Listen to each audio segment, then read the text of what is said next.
আহা! এই পরোটাগুলো এত সুন্দর টেস্ট হয়েছে সেটা সত্যি আগে জানতাম না যে এত সুন্দর টেস্ট হয়। আমরা তো সবাই আলুর পরোটা, ছাতুর পরোটা অনেক ধরনের পরোটা খেয়েছি। কিন্তু কখনো কি তোমরা মসুর ডালের এইরকমভাবে পরোটা বানিয়ে দেখেছো? একেবারে পুরো গোল হবে আর ভেতরটা পুরো পুড়ে ঠাসা একটা পরোটা। খেতে তো দুর্দান্ত হয়েছিল। আমার বাড়িতে সবাই খুব পছন্দ করেছিল। তোমাদের বাড়িতেও আশা করি সবাই খুব পছন্দ করবে। টিফিনে বা ব্রেকফাস্টে অনায়াসে চলে যাবে এই রেসিপিটা। তো hello friend, welcome back to my new video. তোমাদের ফুড বাঙালিতে ওয়েলকাম। আজকে নিয়ে চলে এসেছি একটা মসুর ডালের পরোটার রেসিপি একেবারে ইউনিকভাবে। দেখো, ফার্স্টে আমি মসুর ডাল নিয়েছি 1 বাটি। এটা কিন্তু ভিজিয়ে রেখেছিলাম সারা রাত ধরে। তারপর দিয়েছি 3-4টে কাঁচা লঙ্কা আর একটা ছোট্ট সাইজের আদা। অল্প পরিমাণে একটু জল দিয়ে এটাকে ভালোভাবে গ্রেট করে নেব।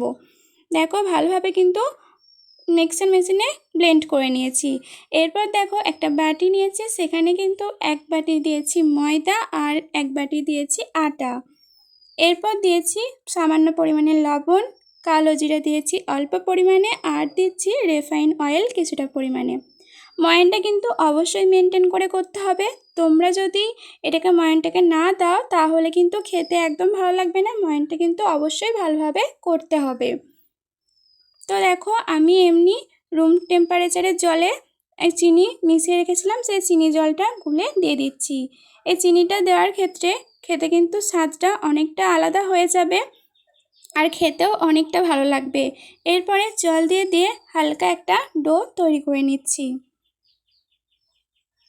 ডোটা বেশি শক্তও নয়, বেশি নরমও নয়, মিডিয়াম ঘনত্বে ডোটা করেছি। এরপর ওপর থেকে রিফাইন অয়েল দিয়ে খানিকক্ষণ ঢাকা দিয়ে রেস্টে রাখছি। এরপর পাশে দেখো একটা প্যান চাপিয়ে দিয়েছি, সেখানে রিফাইন অয়েল দিয়েছি কিছুটা পরিমাণে, ভালোভাবে তেলটা গরম করে নিয়েছি। এরপর একটা শুকনো লঙ্কা, 5 ফোড়ন আর ওই যে মিক্স করে রেখেছিলাম ডালের পেস্টটা এরপর দিয়ে দিচ্ছি। কিছুক্ষণ হালকাভাবে নাড়াচাড়া করে নিচ্ছি যাতে এই রসালো ভাবটা মরে যায়। এরপর এখানে ভালোভাবে দেখবে কি কি মশলা ইউজ করছি, তোমরা সেভাবেই মশলা দেবে। অবশ্যই খেতে দুর্দান্ত হবে।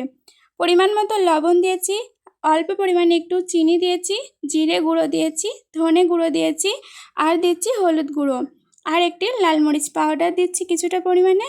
আর কিছু দেব না, এখানে এই কটা মশলা দিলেই কিন্তু অনেক স্বাদ হবে। আর তোমরা যদি পারো যে একটু সরিষার তেল দেবে, সেটাও কিন্তু দিতে পারো। আমার আর এখানে তেলের কোনো প্রয়োজন হয়নি। এভাবে তোমরা পুরটা কিন্তু রেডি করে নিতে হবে।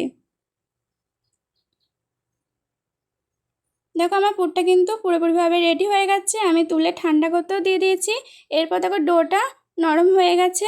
এরপর লেচি কেটে এভাবে গোল মতন বিলে নিতে হবে। যেরকম লুচির সাইজ করো সেভাবে বিললেই হবে, সেভাবে লই কাটলেই হবে।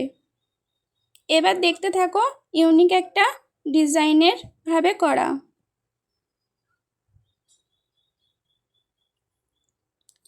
একটা লুচির সাইজে বিলে রেখে দিলাম, আরেকটা কিন্তু বিলে নিতে হবে। এটা দুটো বা একটা খেলেই কিন্তু মন ভরে যাবে আর পেটও ভরে যাবে। খেতে কিন্তু দুর্দান্ত হয়। বাচ্চা থেকে বড় সবাই কিন্তু খুব পছন্দ করবে।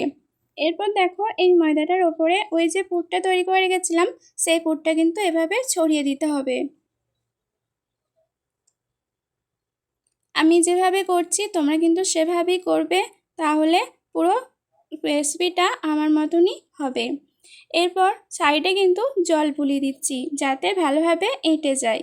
এর ওপরে দেখো আরেকটা চাপিয়ে দিচ্ছি। এরপর সাইডগুলো ভালোভাবে মুড়ে নিতে হবে। ভালোভাবে না মুড়লে কিন্তু খুলে যেতে পারে। এরপর একটা বাটি নিয়ে ভালোভাবে গোল শেপে কেটে নিচ্ছি। ব্যাস, তাহলেই কিন্তু আমাদের ইউনিক ডিজাইনের ডালের পরোটা রেডি। দেখো কত সুন্দর দেখতে লাগছে।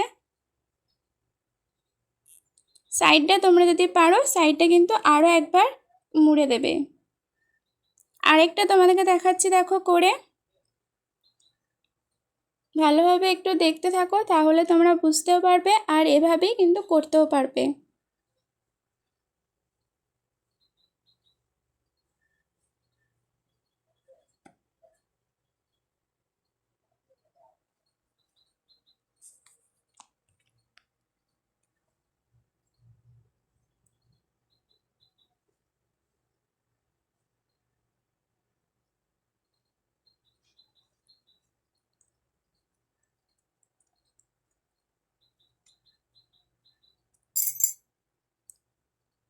দেখো আরেকটা কিন্তু আমার সেমভাবেই রেডি হয়ে গেল।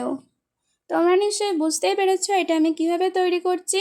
তোমরা চটজলদি ঘরেতে তৈরি করে নিতে পারো। আলুর পরোটা বা এমনি রুটি বা পরোটাতে তো গোলটা আমাদের হয় না ঠিকভাবে, কিন্তু এভাবে যদি গোল করা হয় তাহলে কিন্তু সম্পূর্ণভাবে গোলটা তৈরি হয়ে যাবে। বাড়ির লোকেরা কেউ কিছু বলতেও পারবে না, তখনই ওরা ভাববে যে কিভাবে এত সুন্দর গোলটা তৈরি করতে পারলে। এরপর অল্প একটু তেল দিয়ে কড়াই কিন্তু লো ফ্লেমে ভেজে নিতে হবে। একটু ব্রাউন ব্রাউন কালার যখন আসবে তখনই এটা তুলে নিতে হবে। দেখো আমি এপিট ওপিট ভালোভাবে ভেজে নিচ্ছি। এই পজিশনে এসে আমি কিন্তু পরোটাগুলো তুলে নিয়েছি। দেখো কালারটা আমার কতটা চেঞ্জ হয়ে গেছে। এভাবে কিন্তু আরও দুটো করে নিচ্ছি।